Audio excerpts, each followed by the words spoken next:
Morning, everybody. It is 7 o'clock. You are very welcome to join us on The Breakfast Show here on Sky News Tuesday morning. It's been called the Battle of Britain. England and Wales will go head-to-head this evening in a game that will decide both their World Cup futures. Wales will need to beat England for the first time in nearly 40 years to be in with a chance of keeping their dreams alive and hope for a draw between the USA and Iran, with millions of people expected to tune in tonight. We'll have more on that for you in just a few moments' time. Also, the very latest from Ali.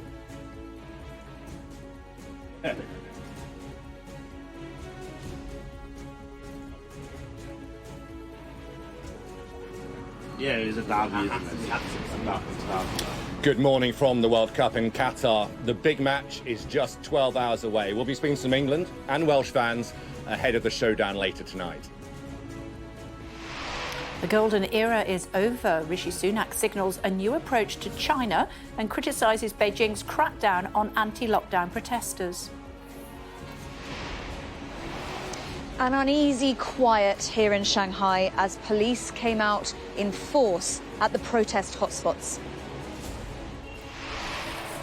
The government removes a section of its online safety bill. Technology firms will no longer have to remove material which is legal but harmful. The Samaritans call it a hugely backward step, but the government says not doing so could have damaged free speech. Russia shells dozens of settlements across southern Ukraine. President Zelenskyy says there have been more than 250 strikes in the last week alone.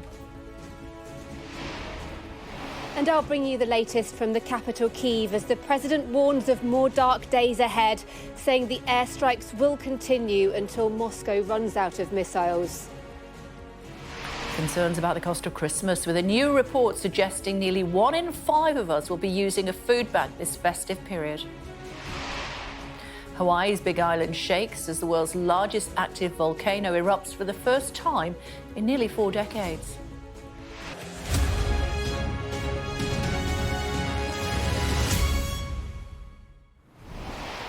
I know where millions of us are going to be about 7 o'clock tonight. It's been called the Battle of Britain. England and Wales going head-to-head this evening in a game that will decide both their World Cup futures. Wales will need to beat England for the first time in nearly 40 years to be in with a chance of keeping their dream alive and hope for a draw between the USA and Iran. With millions of people, as I said, expected to tune in tonight, the National Grid had briefly considered triggering their emergency blackout prevention plan this evening, although it says that won't now be necessary. Let's get more, should we, with Ali, who's standing by for us in Doha. Hello to you, Ali.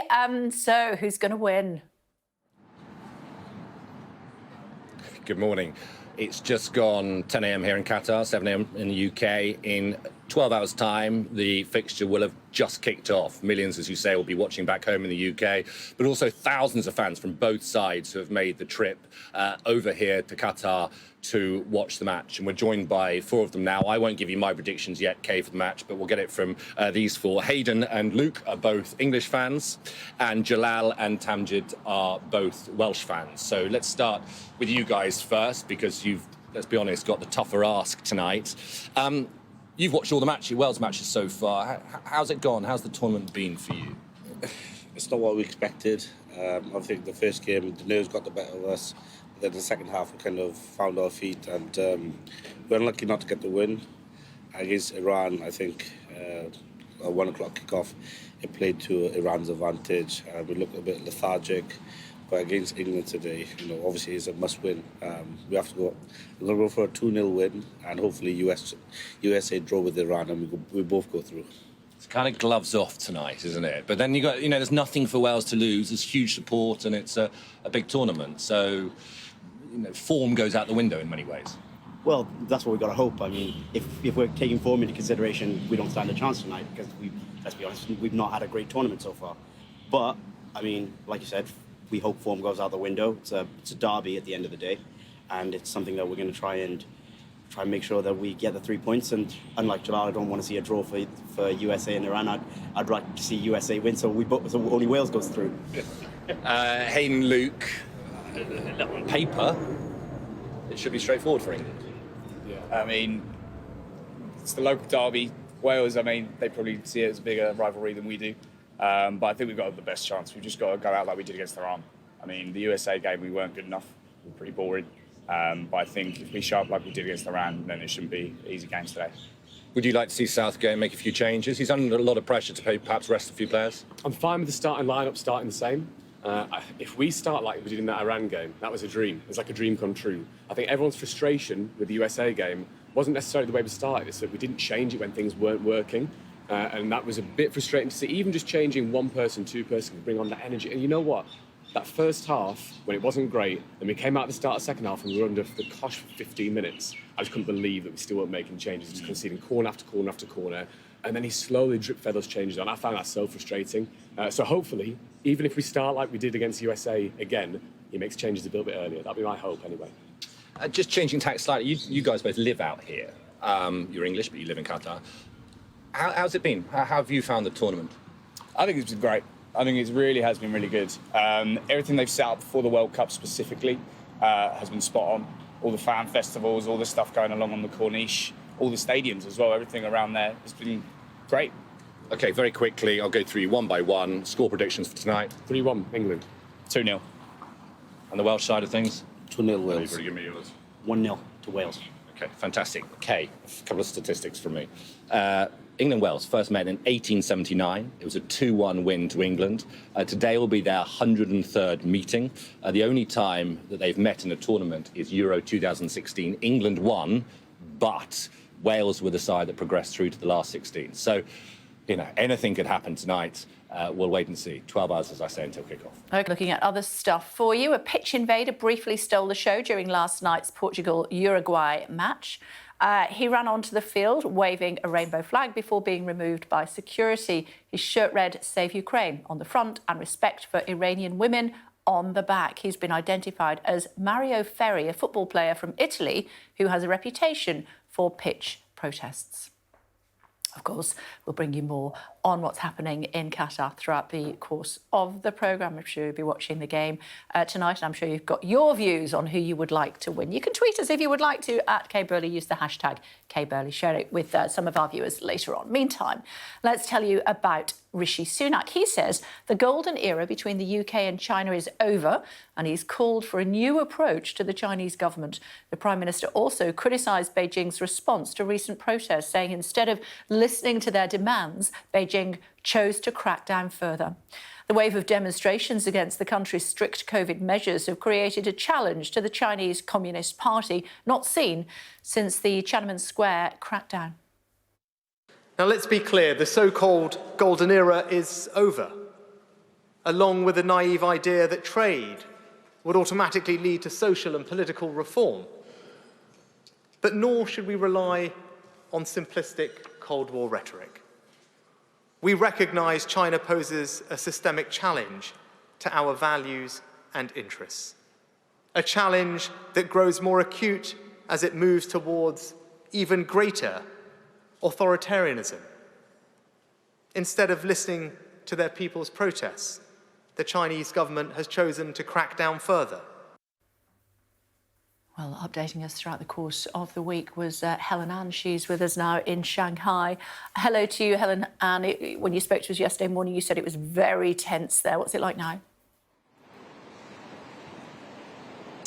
Well, I think it's that atmosphere continuing, Kay. I think there was a really interesting story that played out over the course of yesterday. When we woke up and when we spoke to you yesterday, this incredibly high tension, particularly in those protest hotspots. There was an incredible police presence. Really, no one could do anything without multiple people being on them quite quickly. Even lifting a phone up to take a few pictures was enough to be sort of pulled aside and spoken to. It really was incredibly tense. But then as night fell and as the evening drew on, it was almost as if the authorities took a weird sort of sigh of relief. It was almost as if their extremely heavy crackdown earlier in the day had given people the message that, quite frankly, coming out just wasn't an option yesterday. And actually, police were just a little bit less not effective, not quite the right word, but they were a little bit less forthcoming in the evening. We were able to take some pictures, and there were a few really poignant moments of defiant protest. Just a small sunflower left on a bollard. We saw one man who boldly stood right next to police and just stood there watching, and then out of his bag he took a notebook that was essentially just full of white pieces of paper. And remember, Kay, that symbol of the white piece of paper held up is becoming a real symbol of these protests, and he just stood there with his notebook of white pieces of paper. He was there for about half an hour until police arrested him. But symbols like this show that the strength of feeling has absolutely not gone away here. The fact that people aren't coming out as much, largely because of the crackdown, but also perhaps because it's a Tuesday rather than the weekend. It's actually an unseasonably cold and wet day here in Shanghai as well today. But look, I don't think just because voices have been temporarily quietened here in Shanghai and elsewhere across China, I don't think they have been silenced forever. I think this sense of feeling about COVID-19 and the excessive zero COVID measures that still exist in this country absolutely continue. Worth saying, there is a authority press conference this afternoon where we will get a bit of an update about that COVID-19 response. We don't really expect anything dramatic to have shifted, but people will be watching it closely nonetheless. I wonder what the authorities there, Helen Ann, will think about our Prime Minister's speech at Mansion House last night. Well, I think, frankly, Kay, that's likely to be met with a bit of a shrug here in Beijing. You know, Xi Jinping, the president, he's been in power a decade here, and he is well used to politicians coming to power in other European and American and Western countries wanting to say their tough bit on China. I think, frankly, it makes very little difference to his agenda, which is about China taking what he considers to be an ascendant and rightful place as a central sort of leading global power in the world. He is unashamed about China's more assertive role on the foreign stage, and he is unashamed about the path that he's taking this country on. So, look, frankly, I think here in China, sort of politicians wanting to be seen to talk tough on China doesn't make a huge amount of difference and doesn't really land here with the politicians in particular. OK, thank you. Thanks a lot. Now, the government has made new changes to its online safety bill designed to protect children while watering down plans to make big tech remove content which is legal but deemed as harmful. Sadia is standing by for us now. Hello to you, Sadia, at the Culture, Media and Sport. There's digital as well. I almost forgot that, but it is written in big letters behind you. This bill keeps changing. Yes, the online safety bill has faced repeated delays, but it is due to go back to Parliament next week with a key change. That is that bit about the removal by social media companies of content that is legal but harmful. That's been removed. So that is content, for example, that might glorify eating disorders or challenge the COVID vaccine or is misogynistic in nature, for example. Things that free speech campaigners had argued would be used by governments and tech companies to censor certain groups of people. Now what tech companies must do is provide tools so that the user can essentially censor themselves. So all of the content will be online, but it is down to the user to pick and choose what they want to see and what they don't want to see. It is a big win for free speech campaigners who had long argued that the bill was too restrictive. But it is what charities, including the Samaritans, are calling a huge step backwards. The government is calling it a triple shield protection, online protection, that also allows for free speech, but it will no doubt create lots of debate after today's announcement. And quickly, before I go, a few of the other changes that are coming through for the online safety bill. One of them is a new age verification policy so that children aren't exposed to content that is intended for adults. There's also something in there about social media companies not being able to remove users or accounts without due process, and more powers for Ofcom, which becomes the new tech regulator. OK, thank you. Still to come on the programme for you this morning, joined by the Culture Secretary, Michelle Donnellan, to ask her more about that online safety bill. Building up to tonight's England-Wales game at the World Cup, speaking to the former Lion, Paul Merson, Arsenal player too as well, of course, and Labour's Shadow Work and Pensions Secretary, Jonathan Ashworth, will be with me soon after 8 o'clock. The Ukrainian President Volodymyr Zelenskyy has warned the country faces dark, cold days ahead as Russia continues to strike its infrastructure, saying it would not end until Moscow runs out of missiles. Standing by for us in Kyiv this morning is Deborah, as you saw in our opening sequence. Hello to you, Deborah.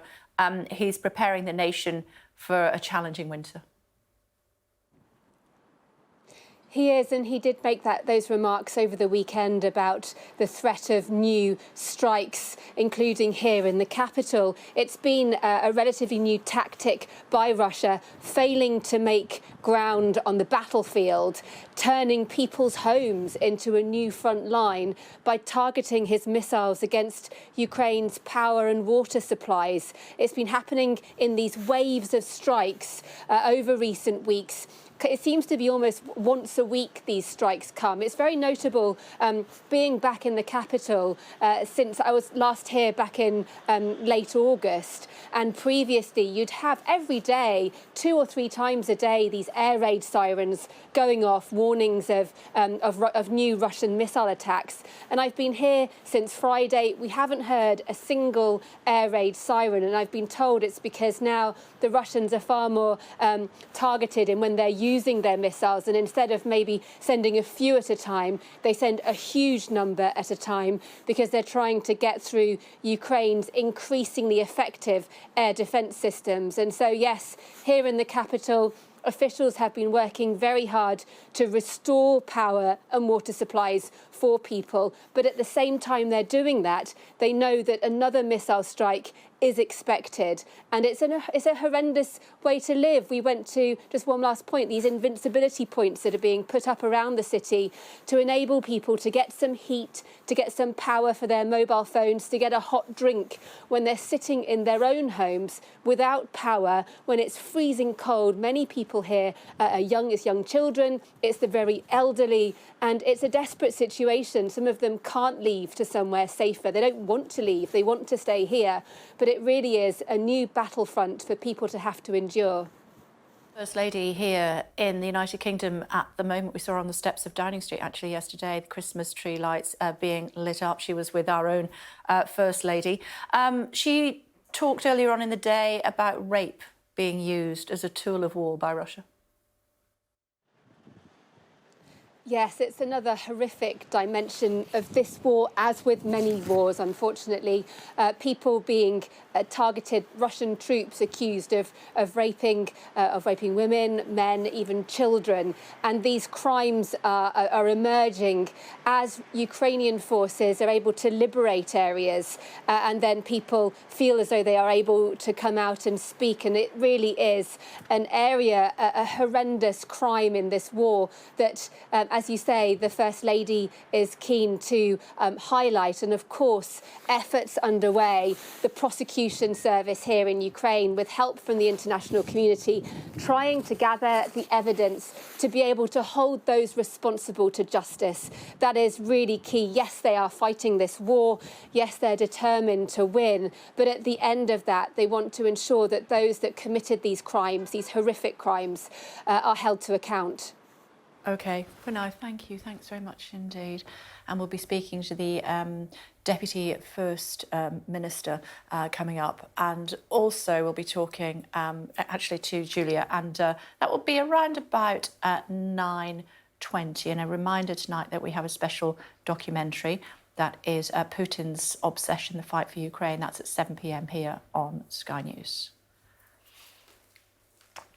Looking at some of today's other headlines for you now, and people can now use an anonymous hotline to report corrupt or abusive Metropolitan Police officers. The force has been criticised for a series of failures, not least the racist and sexist behaviour of serving officers. The hotline is the first of its kind in the UK and will be run by Crime Stoppers. We are aware that recent months and over the whole of the last year, there have been far too many cases which have led to the public, quite understandably, losing faith, losing trust in the Metropolitan Police. We are on the front foot to put that right. We're on the front foot to rebuild trust. And this hotline, the first of its kind, asking for the public's help, is a step forward, we hope, in driving up standards in the Metropolitan Police and representing, if I may, the thousands of dedicated officers and staff who would risk their lives to the public every single day. And a man is 30 critically wounded after being shot by police in Somerset. Officers went to a house near Weston-super-Mare as part of an investigation into possible firearms offences. The Independent Office for Police Conduct will investigate what happened. As promised, joined now by the Culture Secretary, Michelle Donnellan. Hi, it's good to see you. Good morning, Thanks for joining us on the programme. Sorry, I've got to that age where I need to put my glasses on, so you'll have to forgive me. Talk to me about this new online safety bill. You say it's going to protect children. How? Well, we've strengthened it for children. So everything that was in it before in relation to children, that means that if the content is illegal, it has to go. It means that if it's harmful but still legal, it has to go. And companies will face humongous fines if they breach these terms, up to 10% of their global turnover.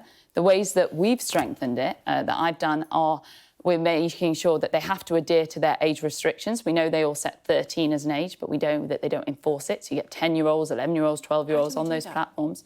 So what we say is they have to have mechanisms by which to stop kids younger going, like age assurance, age verification, etc. And they have to explain to the public and to parents how they're doing that in their terms and conditions. And again, if they fail to do that, they could face the sanctions. We're also saying that the regulator, Ofcom, has to work with the Children's Commissioner, so that children's voice is coming out. And when social media platforms do risk assessments into illegal content and harmful content, they also have to provide summaries publicly so that everybody knows, again, what they're saying, so that they can no longer be a closed shop. They can no longer be these nameless, faceless executives in Silicon Valley that are making decisions about your children and everybody else's children. Sure. I mean, we've been chatting to the Shadow Culture Secretary, Lucy Powell. She says it's a major weakening of the bill, replacing the prevention of harm with an emphasis on free speech undermines, in quoting her, the very purpose of this bill. Oh, well, I'm sure she hasn't properly had time to go through the bill, because when she does, she will understand actually what we've done is strengthen it. I've run through the strengthens for children. Then for adults, we've introduced a triple shield. First shield is if the content is illegal, has to go, like before. Second shield is if it's contrary to their terms and conditions, it has to go. We know that covers the vast majority of things. When we think back to what happened with the footballers in post the Euros with the racist, horrendous abuse they got, that was either illegal or contrary to terms and conditions. They just don't enforce them. Versus a Monday versus a Tuesday, it's a different kind of approach, and we're going to stop that from happening. And the third does shield... that incorporate harmful but not illegal? Because, of course, you're taking No, so that what out, we're doing is aren't you? we're removing legal but harmful, but the third shield that we're doing is a safeguarding mechanism, a further safety net, so that it empowers individuals to have more control over the content that they see. It gives them the choice, so it's freedom of choice and freedom of speech, whilst also offering those three shields of protection. Why take out harmful but not illegal? Because it had very, very concerning impact potentially on free speech. There were unintended consequences associated with it. It was really the anchor that was preventing this bill from getting off the ground. It was a creation of a quasi-legal category between illegal and legal. That's not what a government should be doing. It's confusing. It would create a different kind of set of rules online to offline in the legal sphere. Personally, I think, if we all agree that stuff should be illegal, let's make it illegal. And that's what we've done with this bill now. For the first time ever, the promotion of self-harm will be made illegal. Sure. And that's something that we've added to this bill in the last couple of months whilst I've been An organisation that knows a lot about that is the Samaritans. They say taking legal but harmful but not illegal out is a hugely backward step. But they've also campaigned for the promotion of self-harm to be made illegal, which is something that we've done. And as I said before, we've introduced this triple shield. So if the content is illegal, it goes. If it's contrary to their terms and conditions, it goes. And then there's an additional safety mechanism where platforms do have to provide more choice to individuals over the content that they see. So this is all-encompassing, but fundamentally it's about children. And we're really strengthening those aspects on How are you feeling about Elon Musk and his new look, Twitter?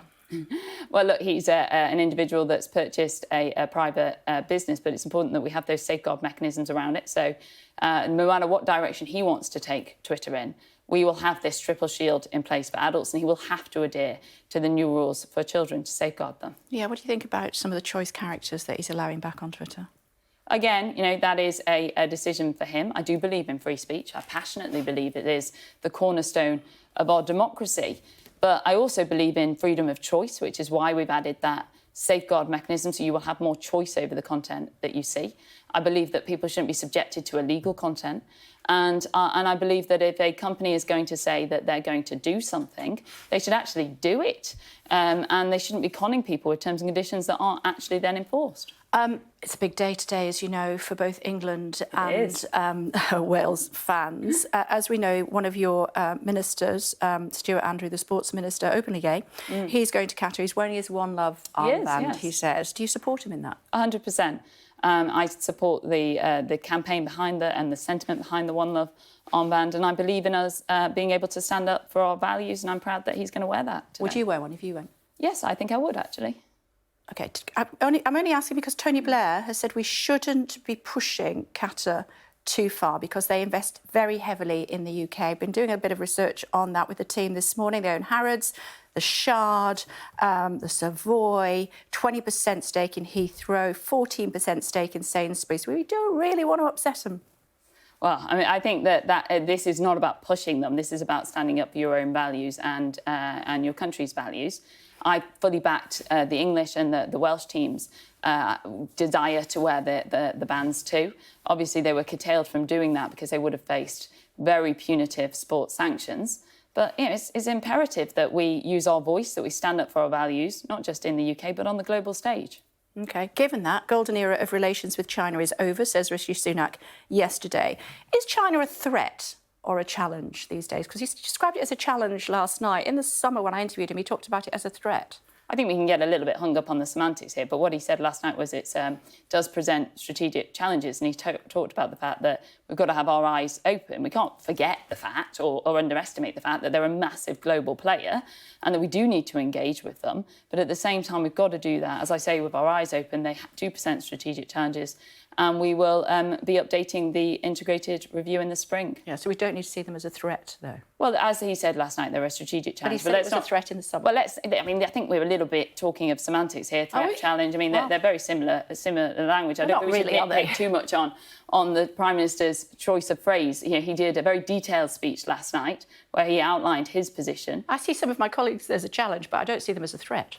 Well, look, he outlined his full position last night. The full speech is available to read. I think it was very comprehensive and clear where he was coming from, and we'll be updating the integrated review in the new year. I just saw in the papers this morning that you were commenting on the fact that Westminster Hall had been damaged during the Queen's lying in state because the carpet was glued to the floor. How much is it going to cost to fix it?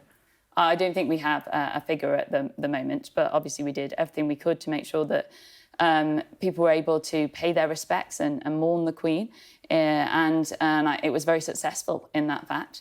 And also, you know, they were able to participate and felt like they. So whatever the cost, it was worth it.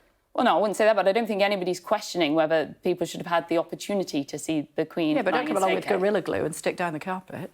Look, I don't think anybody's questioning that people should have had the opportunity to say goodbye to our late monarch, who was arguably one of the best in our history as a nation.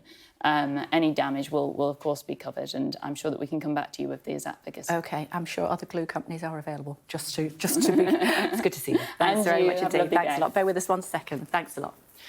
Time now for a look at the morning's papers for you. And The Guardian leads with the Prime Minister's speech at the Lord Mayor's banquet, where he described China as a systemic challenge to our values and interests. The Eye says Rishi Sunak could soon preempt a rebellion from within his own party by lifting the ban on onshore wind farms. The Metro reports on the First Lady of Ukraine, who told a conference to address sexual violence during conflict, saying that Russian soldiers are being ordered from the top to use rape as a weapon of war. The Times says social media companies are to be told to protect young people or pay the price. Tomorrow's with us. Quick whisk through there with the Culture Secretary. Thoughts?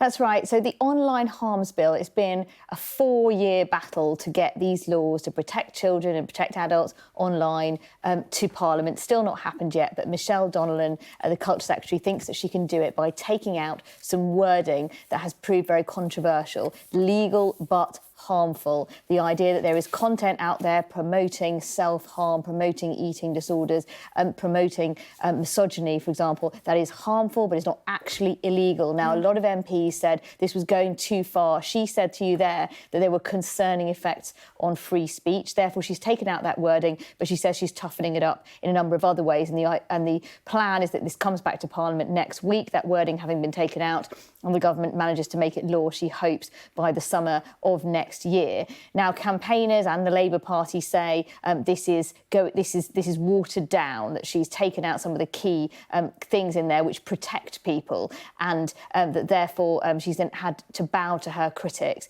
Now, Michelle Donnellan says that if this content is on there, it will still this will still apply to children. Adults can filter out content they don't want to see, and if companies breach their own terms and conditions, they will be fined these enormous fines. Will this work in practice? That's the big question, whether people are still able to actually report it and actually see the companies take action. OK, Tamara, for now, thanks so much indeed. Tamara's take at 9 o'clock. And at 9 o'clock on Thursday, joined by union leaders to answer your questions as the country faces a wave of strikes not seen in a generation. You can tweet me at Burley with your questions. Got an email address for you as well, which we'll update you on very shortly indeed. Now, the protests in China represent the strongest public defiance of Xi Jinping's leadership and of Beijing's authority for 30 years. The unrest erupted from frustration over President Xi's zero-COVID policy, with China being the only major economy to still have draconian restrictions. Chinese government has also been accused of piling resources into testing and subsequent lockdowns rather than focusing on rolling out vaccines. Joining us now, John Deluri, Professor of Chinese Studies at Yonsei University in South Korea. Good to see you. Thanks so much indeed for joining us. What do you make of what you're seeing in China at the moment with the protests? It's really quite astonishing. I'm someone who's spent time in China, lived there on and off, and traveled since the early 90s. I missed 1989, and in my experience, there's really nothing like this in terms of, major cities across the country, public demonstrations on what are essentially political issues.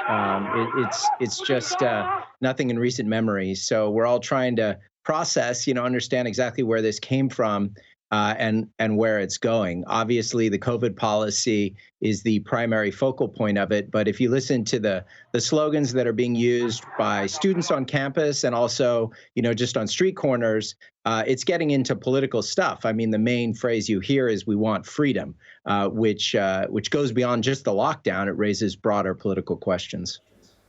Yeah. Why do you think the authorities are struggling to contain this latest outbreak? I think it caught them by surprise. We shouldn't underestimate the sophistication of what's called China's surveillance state. There's a great new book out by that topic. And it's true. I mean, the party and the Chinese government has put a massive amount of resources into building up this surveillance system. And of course, they're willing to use very harsh repression to target anyone who speaks out politically. But they really, all those cameras didn't catch the change in people's hearts and minds, where there was this deep discontent that's been brewing at least all year in places like Shanghai since the big lockdown in the spring. People are really upset.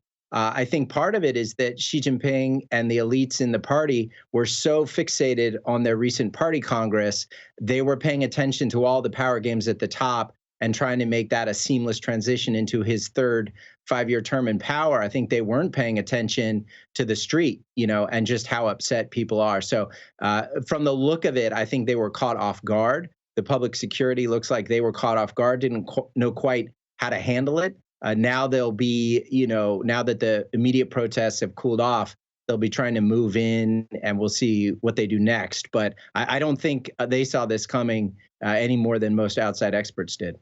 What is the way out of this for President Xi?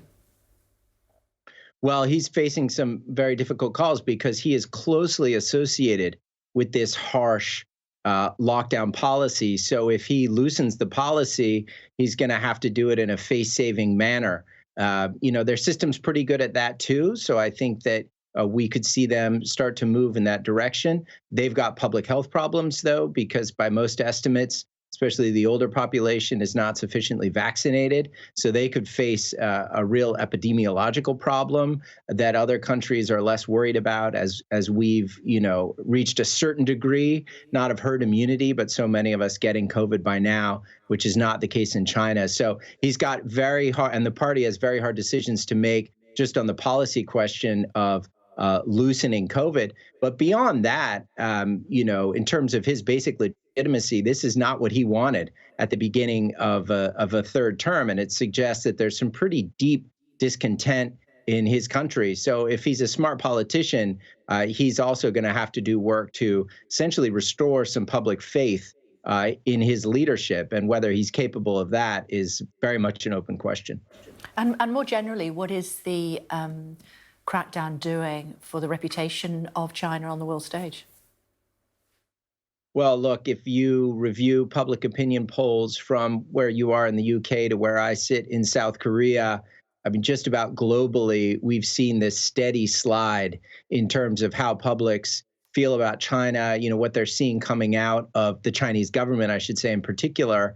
And so this is, on the one hand, I think actually it gives a little bit of global faith because you hear the voice of Chinese people. There's a certain sense of solidarity that they have the same hopes and dreams that we have outside, and that their voice is just so squashed. So in a strange way, I think it's almost something positive in terms of our ability to hear from young Chinese people, for example. But as far as the image of the government, it looks very bad.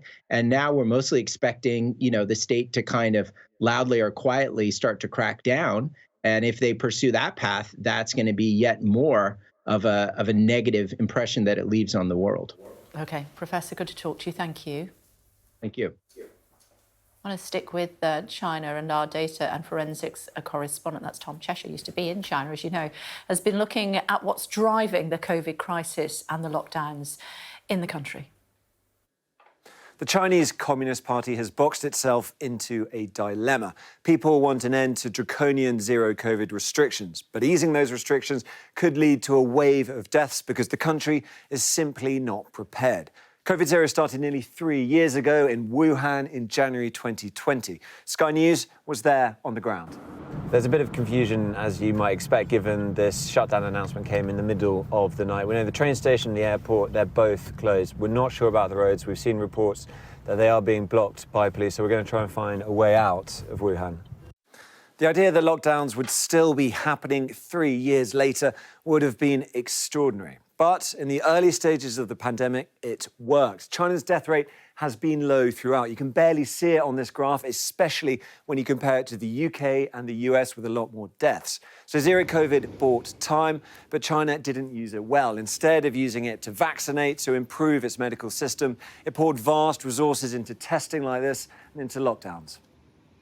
It's a bit of a chicken and egg problem. Once you're stuck, maybe like China was in this kind of idea that you could really suppress effectively transmission of a virus, maybe there was not this kind of urgency that was needed to get people vaccinated and think about the future. As a result, China has a very low rate of elderly vaccination. The figure for 2 doses aren't bad, but only 68.5%, this blue line of people aged over 60 have received a booster, and that's vital. Hong Kong had similarly low levels of vaccination amongst the elderly. And when Omicron surged out of control there, it recorded the highest death rate the world had seen. Now, Hong Kong is interesting for another reason. The population had received a mix of Western and Chinese vaccine.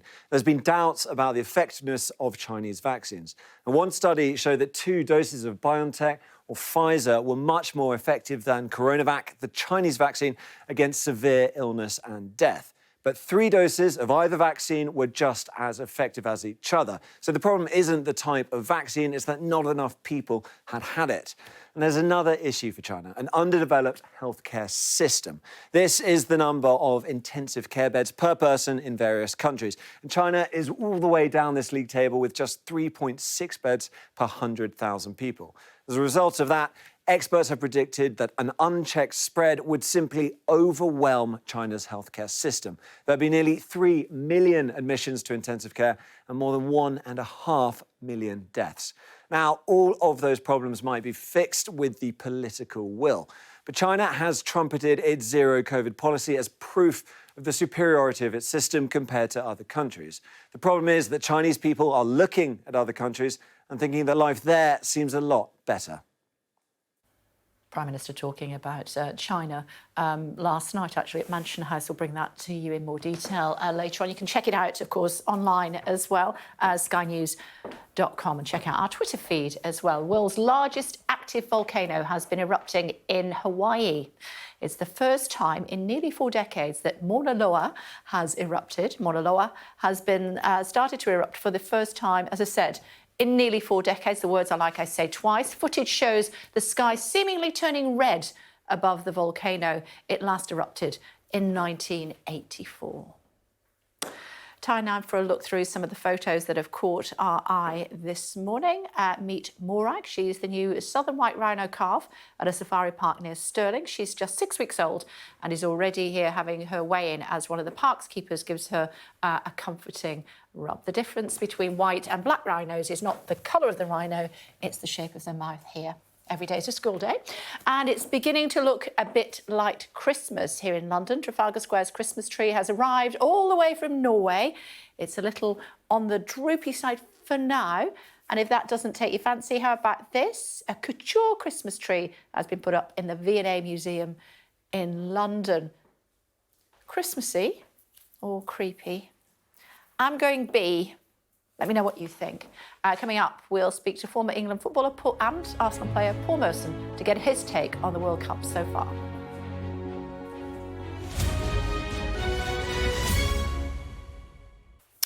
Hello, everybody. Welcome back to the Breakfast Show here on Sky News. Let's look at some of today's other headlines for you. Let's talk about Elon Musk. He's accused Apple of threatening to remove Twitter from its App Store without reason. In a series of tweets, the platform's owner also said Apple's Twitter's biggest advertiser had halted spending. There's been no comment from Apple, though the tech giant has removed all tweets from its account. A multi-million-pound trial has been launched to help find flu treatments quickly this winter. The initiative, which was previously used to find cures for COVID, will recruit patients admitted to hospital with severe infections over the next 2 years. Experts have warned there could be a record number of cases this year, with some potentially life-threatening. The high level of continuous footfall as people passed through Westminster Hall in the House of Parliament to see the Queen lying in state ended up damaging its stone floors. More than 250,000 people saw the Queen lying in state, queuing for hours along the banks of the Thames before filing through the ancient hall 24 hours a day for about 5 days. Apparently it was the carpet that they put down that was glued to the floor that damaged it. We were hearing from the Culture Secretary earlier. She said, however much it costs, it'll be fine. We'll fix it. She was a monarch. We needed to send her off in style. A new report has found a majority of people are concerned about the cost of Christmas dinner this year amid the cost of living crisis. A survey by the Salvation Army also found almost 1 in 5 people expect to use items from a food bank this festive season. Talking to the Salvation Army about that shortly. Meantime, the Spanish Coast Guard says it has rescued 3 migrants who stowed away on the rudder of a tanker when it arrived in the Canary Islands. Can you see them? You see them just there? Let me show you. Here we go. My goodness me. What sort of desperation must it be for you to feel that you have to sit there for 10 days? If you move, you're dead. The men were found on a tanker when it came into Las Palmas after an 11-day journey from Lagos in Nigeria. The photo released by the Coast Guard shows them sitting in the rudder just above the waterline. Now, we're building up to tonight's Battle of Britain. England versus Wales. Lions versus Dragons. Wales needs to beat England by 4 goals to cause an upset and block England from progressing. Will they be able to do it? Let's speak to former England and Arsenal footballer Paul Merson. Hi, Paul. Not used to seeing you this time in the morning. Good morning to you. How do you think it's going to go? Morning. Oh, yeah, I expect England to go, but they're not going to lose 4-0, so whatever happens, they're going through. But it'll be nice to get back to winning ways again before it gets into the knockout stages and we start, getting into the nitty gritty. But these games, you've seen them all before. It'll be a hard game. This is Wales' biggest game probably in their history tonight, and England have to be up for it. Yeah, I mean, let's see if the Dragons can breathe fire. Are you hopeful that they might have a good game? If I'm being honest, I'm not fussed if Wales have a good game or not, if I'm being honest. But I am if England are. I've got a few good Welsh mates who'll be watching this going mad now. But, yeah, I mean, it's all about England tonight for me. And hopefully we get back to winning ways. It was poor the other night. It was poor, but that's what happens in tournament football. You have your ups and downs. You've got to ride your luck. We got lucky. We drew the game. If we win this game, we've won the group, which was, in my eyes, was a pretty difficult group, if I'm being honest. Yeah. Talk to us about your memories of playing for England 24 years ago. I think it was in France, wasn't it? 98? Yeah, 98. Yeah. That's soon gone quickly. That 24 years, that's for sure. I mean, it's the pinnacle of your career. To be a professional footballer is majorly difficult in itself. But then to go on and play for your England in a country where this is our national sport and you're one of the best 22 players at the time to get picked for your country is a major thing. And these players, will realise that this is huge. To play in a World Cup. Some people are lucky and they get to play in 3 and 4s and whatever. But I was lucky enough to play in one World Cup, and I'll always remember that. It was a massive feat for me. Yeah. Plenty of money is going to be spent on betting, isn't it, on tonight's match.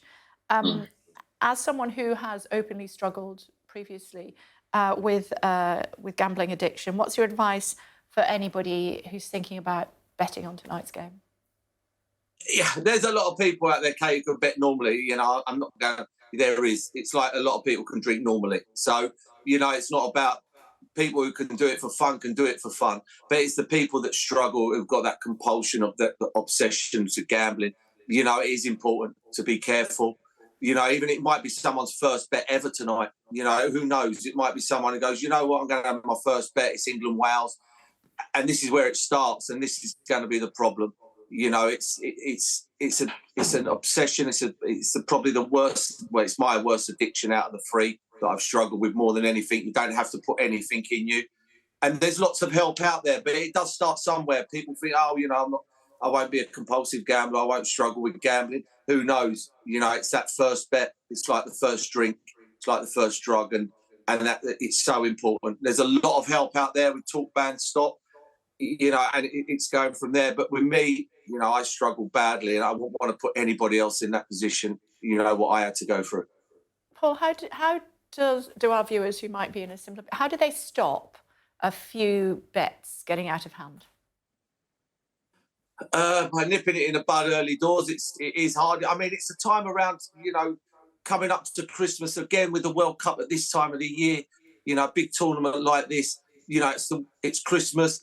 People, a lot of people are short of money. I just see there in your headlines, one of them, there is a lot of shortage of money, and people might think this is the easy way out. I'll have a bet, England will beat Wales if they win that, and then that'll pay for my Christmas presents. It doesn't work like that. And then all of a sudden you're in it and you fall behind, and it just gets further and further and deeper. And that's how it starts. That's how it all starts. And people have got to be careful. There's a lot of football on at the moment, 10-1, 4-7. You're watching all them games. It's difficult not to have a bet for some people. And, if you sat in an hairdresser's for the whole day, by the end of the day, you'd probably have an haircut, wouldn't you? Otherwise, there's no point sitting in the hairdressers. That's an interesting way of looking at it. How well do you think England are going to do? I think they'll do well. I think it's an open tournament. I don't think anybody's great in it. I don't think anybody's ripping it up. I think we've got to get lucky, got to get the good draw, and then we've got to go from there. But I think, the most important thing is if they get through the group, which they will. If they lost 4-0 tonight, oh my God, wow, they'll be coming home on a dinghy. I think they won't be able to fly. Talk to me about all the aggravation with the One Love armband. Would you have worn it if you'd been the captain going out? You know what? It's not. I don't really get involved in this, Kay. I mean, I'm not. You know me. I'm not the brightest geezer in the world, so I don't get involved in politics and things like that. I think, I'm not clever enough to get involved in that. It's hard for Harry Kane if he wears it and then he gets banned for one game, and then it doesn't do anybody any favours. I don't agree with the World Cup being where it is. I have strong thoughts on that as well. I don't think it's right. I think people are allowed to live their life how they want to live their life, and everybody should be happy, and that's the way it is. I don't think people should have their lives run for them. I just don't think that's right. Yeah. But going back to the football, you're hopeful that England will progress through, and who knows? I'm not hopeful, Kay. I'm absolutely sure they will get through. If they lost 4-0, I'd be shocked. It would be the biggest shock in the history of football. At 4-0. If England lost, it wouldn't be. But if they lost 4-0, it would be. Yeah. The big game, I suppose, that a lot of people keep pointing me towards is the France game. We need to beat France. We need to stop Mbappe. That's what we have to do. I mean, they're very good. For me, he's the best player in the world, as we talked today. He has everything. He can beat players. He crosses the ball. He scores goals. He can head it. He can dribble. The lad's got everything. I think he's 22, 23 years of age. He's phenomenal. Absolute phenomenal player. We need Kyle Walker back. Obviously, now that Reece James isn't fit, we need Kyle Walker fit for that game. Otherwise, I think we will struggle. Yeah. And who's your favourite England player at the moment? Who's your most? Who is the most impressive England player at the moment? Oh, most impressive England player. You know what? I'm going to go for Harry Maguire at the moment. I thought Harry Maguire was outstanding the other night. It takes a lot of bottle what he does, to turn up and go on that pitch with the pressure that's on him. And he never lets England down. I couldn't talk highly enough of the bloke. I thought he was outstanding the other night. And I don't think if he played the other night, I think we'd get beat by the USA. So for me at the moment, I'm going to go with Harry Maguire, and especially with all the pressure on the lad as well. I mean, I take my hat off to him. Fair play. It's big pressure playing for England. It's been even bigger pressure playing for England for Harry Maguire in the last two games, and he's never let anybody down. Just before I let you go, thoughts on the Arsenal, how they're doing at the moment, and the impact that the break in the season might have on them for the World Cup? Yeah. You know what? They're doing great at the moment. I think when they come back, it's going to be a toss of a coin, because can they come back and play any better? I think the break hasn't done them any good. And then again, it might, a lot of their players are not playing in the games, or a few of them are not, which is good. But only time will tell. Can I just say one thing, Kate, please, before I leave? And that's, if anybody's struggling, please go to www.talkbands.com, please. Please. Absolutely. Absolutely. We'll put it on our website as well, and we put it on the Twitter feed when we're talking about this, and clip it up. It's great to see you, Paul. Enjoy your Christmas. Hopefully we'll see you soon. Bye-bye. OK. Bye. Wolfie says hi. Thanks a lot. Now, a little earlier, we spoke to the Culture Secretary, Michelle Donnelly. I asked her what she made of the Sports Minister's decision to wear a One Love armband to tonight's game. I support the campaign behind that and the sentiment behind the One Love armband, and I believe in us being able to stand up for our values, and I'm proud that he's going to wear that today. Would you wear one if you went? Yes, I think I would, actually. There you go. Coming up, speaking to Labour's John Ashworth, would he wear one? Also asking him about the online harms bill and what they're going to do about getting people back into work. That to come in just a few moments' time. Looking ahead to Thursday, I'll ask the trade union leaders, do you support them? Do you want to offer them a brickbat or a bouquet? Get involved on Twitter. We've got an email address for you as well, so stay tuned.